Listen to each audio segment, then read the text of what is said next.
On this Holy Saturday, our celebration of Easter begins at nighttime with the Easter Vigil. We celebrate the fact that Christ, our light, is risen. We celebrate that a new age has dawned with Christ's resurrection.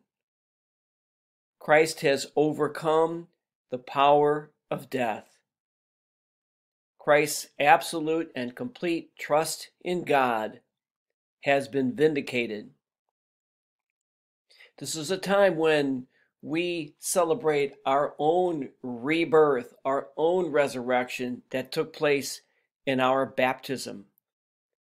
When we overcame the power of sin and death in our lives, and we became part of the Christian community, part of the church. And so, just as Jesus' complete and total confidence and trust in God was vindicated, so we now can have complete trust in God.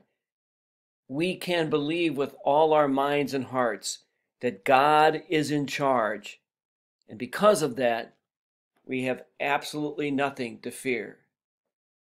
Christ, our light, thanks be to God.